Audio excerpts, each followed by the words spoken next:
मेरे पास आओ मेरे दोस्तों, एक किस्सा सुनो। घने जंगलों से गुजरता हुआ कहीं जा रहा था।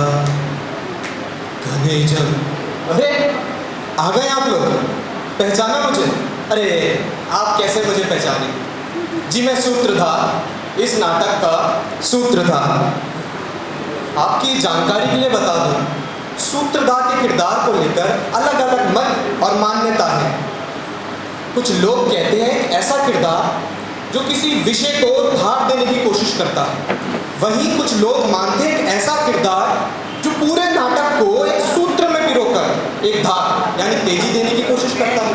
खैर, जितनी मुंह उतनी बातें। आज हम किसी और विषय पर बात करते हैं।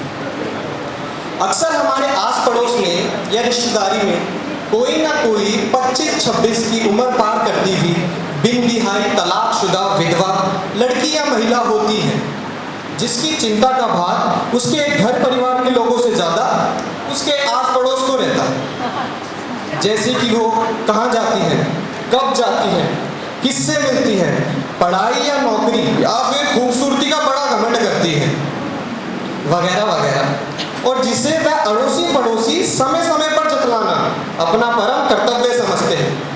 तो चलिए कुछ ऐसी ही महिलाओं की जिंदगी में झांकने की कोशिश करते हैं कि क्या कारण रहे उन्होंने अपने अड़ोसी पड़ोसी तक को उनके लिए सोचने पर मजबूर कर दिया, विवश कर दिया। आज हम आपको 5 ऐसी महिलाओं से मिलवाने जा रहे हैं जो किसी न किसी कारणवश एकाकी जीवन बिता रही है। कौन सही है कौन गलत ये बताना या किसी भावना को ठेस पहुंचाना हमारा मकसद नहीं है। हो सकता है इन महिलाओं की आप बीती आप लोगों को कुछ सोचने पर मजबूर कर दे। तो चलिए बढ़ते हैं नाटक की ओर। ओहो, आपसे बातचीत करते करते मैं अपने नाटक के पात्रों से अपना परिचय कराना ही भूल गया। तो ये आप घर देख रहे हैं, ये है सुरभि जी का। लक्ष्मी, अरे ओ लक्ष्मी, अभी आई बीबी जी, बस अभी आई। ये है सुरभि जी की नौकरानी लक्ष्मी। आइए मैं आपको सुरभि जी की सहेलियों से मिलवाता हूँ। कविता, कुमुद, और मैं आपको कुमुद की माँ से मिलाता हूँ जो हमारे नाटक की निर्देशिका भी है।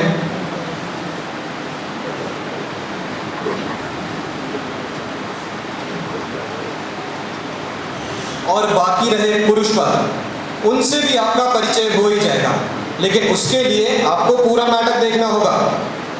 तो चलिए बढ़ते हैं नाटक। हाँ, कृपया ये अपने फ़ोन स्विच ऑफ कर लीजिए या साइलेंट पे डाल दीजिए।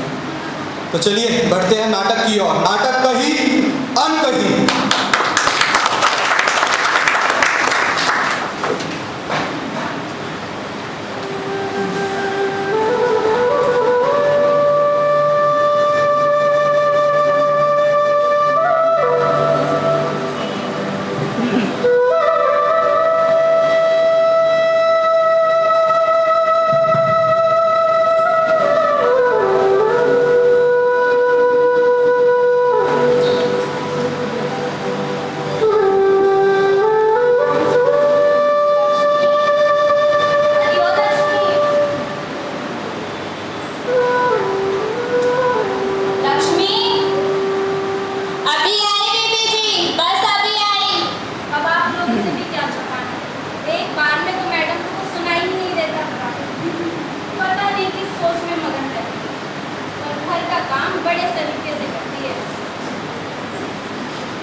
देखो, 1 बजने वाला है। वो लोग किसी भी समय आते ही होंगे। तुम्हें बताया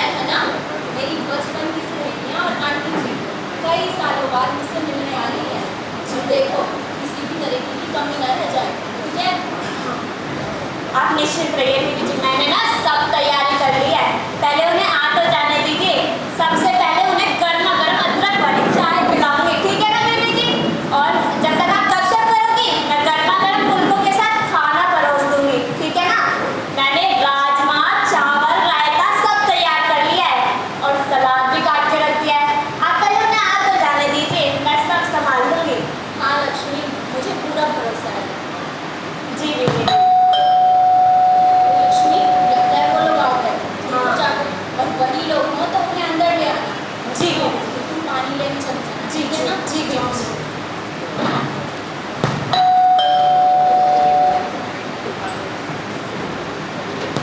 नमस्ते दीदी। नमस्ते। नमस्ते आंटी जी। दीदी जी ना बहुत देर से आप लोगों का इंतजार कर रही है, अंदर आइए ना। लीजिए दीदी जी, आ गए मेहमान।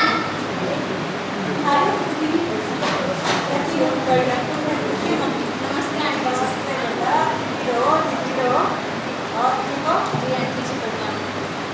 और मैं तो बता ही नहीं सकती आप लोगों से मिलकर कितनी खुशी हो रही है। इतने सालों बाद जो मिले हैं। हाँ सभी कितने साल हो गए, मिलना हो ही नहीं पाया।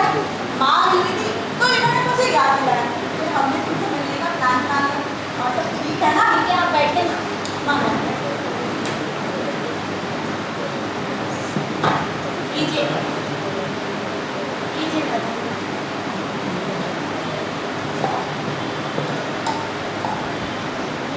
वैसे घर काफी सुंदर सजाया है सभी, पर मैं तुमसे नाराज हूँ। तुम्हें इतने सालों में हमारी याद ही नहीं आई। अरे बेटा, एक पुरानी कहावत है ना, लगता है तुमने नहीं सुनी। कहावत? कौन सी कहावत माँ? अरे बेटा, हमारे बड़े बुजुर्ग कह गए हैं कि कोई भी काम आगे से ज़्यादा और समय से पहले नहीं होता। तो तुम्हारे मिलने का भी टाइम आ ही आया था, तो आज से पहले मिलना कैसे होगा तुम्हारा? हाँ, आप और आपकी कहावतें मेरे तो सर के ऊपर से जाती है। सुन भी नहीं समझ सकती है। आप सही कह रही हैं, आप कुछ बस कविता में पहुँचती हो। कविता वो भी आ रही है। हाँ, अभी ट्रैफिक जाम में फंसी है, बस पहुँचती हो। और तुम बताओ, घर ढूंढने में ज़्यादा दिक्कत तो नहीं हुई? अरे यार, ऐसी भी कोई दिक्कत नहीं हुई, दिक्कत तुम्हारा बोली। ये बताओ, तुम्हें कविता को भी बुला लिया?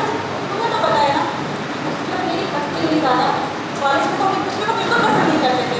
अरे पुरानी बात है, इतने साल बाद कुछ पूछे जाए होगा उसका मिजाज। देखते हैं क्या बदलाव आया उसके मिजाज में। क्या छोड़, ये बताओ, घर में और कौन कौन है? बस मैं, मेरी काम वाली लक्ष्मी, ये अपनी बच्चों को छोड़कर यहाँ जाती है और मेरी घर का सारा काम निपटा कर अपने बच्चों को लेकर घर चली जाती है। वीक में 6 दिन मेरा ऑफिस रहता है और संडे को बस यही नाम कहानी है। और तुम सुनाओ ना, क्या करती हो? शादी तो हो गई होगी और एक दो बाल गोपाल भी होंगे। अरे सुरभि, अभी शादी कहाँ और बाल गोपाल कहाँ? तुम्हें तो पहले से ही पता है कि पापा मुझे डॉक्टर बनाना चाहते थे, पर उनके गुजर जाने के बाद हम पर तो जैसे मुसीबतों का पहाड़ ही टूटा। माँ ने किसी तरह सिलाई कढ़ाई कर कर घर को संभाला और मुझे नर्स की ट्रेनिंग करा दी। अभी छोटे भाई बहन हैं, 10th और 12th में पढ़ रहे हैं। और तुम्हें पता है, मुझे पास की हॉस्पिटल में नर्स की जॉब मिल गई है। बस अपने भाई बहनों को किसी लायक बनते हुए देखना चाहती हूँ, उसी की चिंता लगी रहती है। बेटा सुरभि, देखो तुम तो इसकी बचपन की सहेली है, बेटा कुछ समझाओ उसे। अब तुम लोगों की शादी लायक उम्र भी हो गई है। बेटा एक बड़ा ही अच्छा लड़का है, इससे शादी करना चाह रहा है। अरे खाते पीते लोग हैं, अपना खुद का कारोबार है। बेटा बस घर में मम्मी है और पापा है, उसकी दोनों बड़ी बहनों की शादी भी हो गई है। अब बताओ ना, इतना अच्छा रिश्ता है, पर यह है कि मानती नहीं। माँ, ये इतना आसान नहीं। मैं आप लोगों को इस तरह मझधार में छोड़कर शादी नहीं कर सकती माँ। वैसे भी मैंने आपको पहले ही सब कुछ बताया हुआ है माँ। आप प्लीज़ कुछ साल मेरी शादी के बारे में भूल जाए।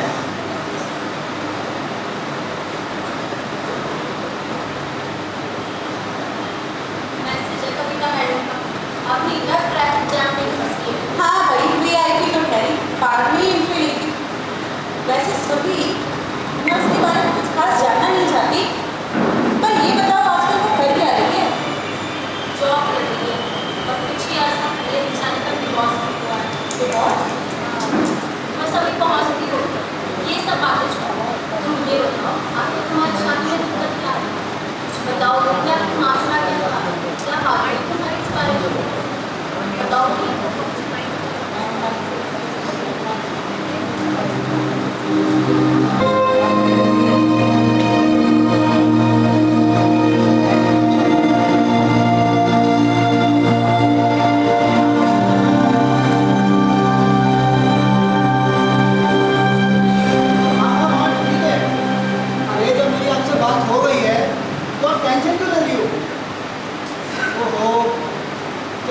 मैं थोड़ी देर में यहाँ से निकल रहा हूँ, बाकी घर पर आकर आराम से बात करते हैं। ठीक है, आप अपना ख्याल रखो। चलो बाय।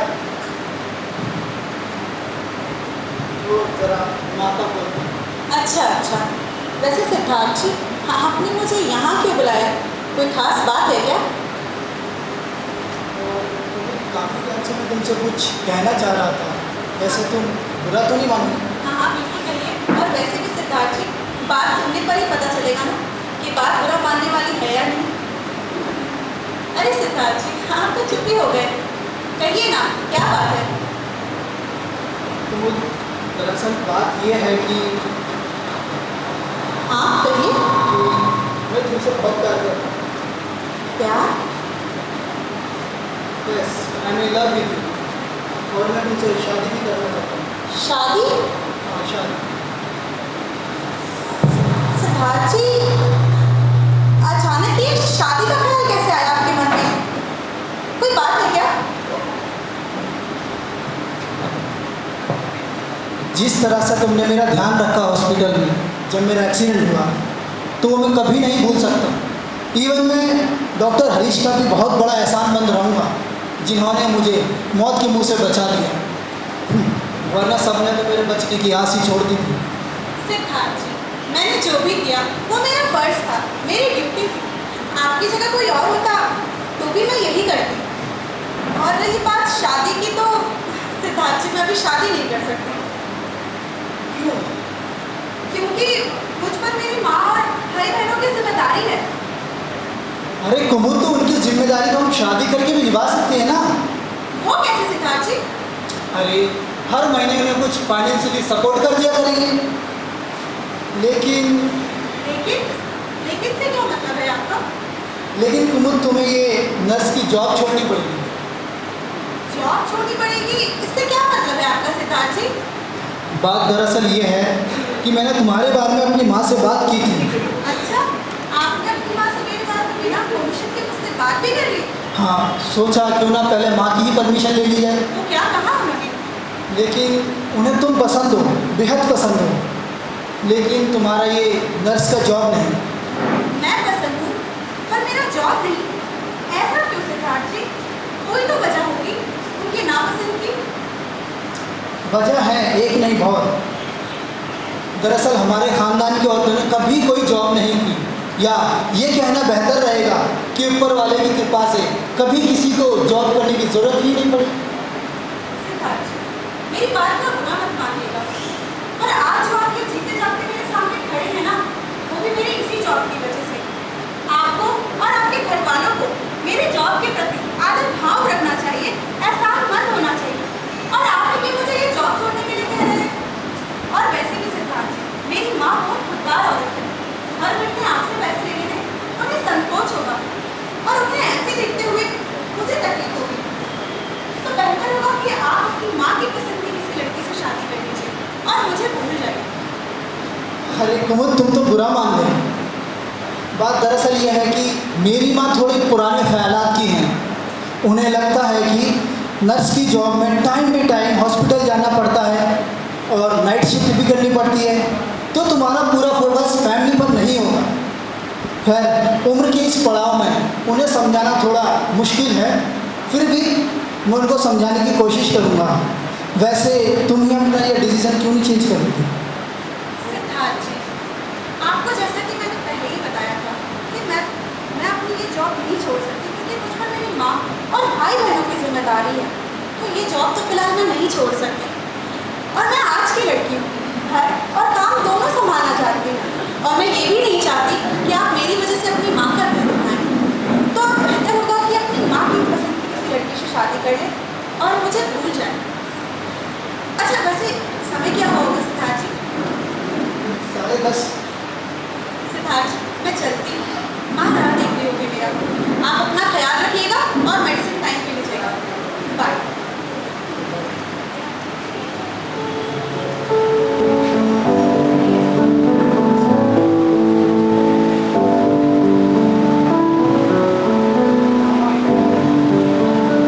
हाँ, नहीं, घर पर आके बताता हूँ। नहीं, टेंशन वाली कोई बात ही नहीं है। कुछ नहीं हुआ, आप टेंशन क्यों ले रही हो? ठीक है, नहीं मैं घर ही आ रहा हूँ, आप टेंशन मत लो, ठीक है? और दवाई लिया आपने? ओके ओके, मैं निकल रहा हूँ ऐसे, ठीक है? अरे बोला तो कोई टेंशन वाली बात ही नहीं है, ठीक है? आता हूँ।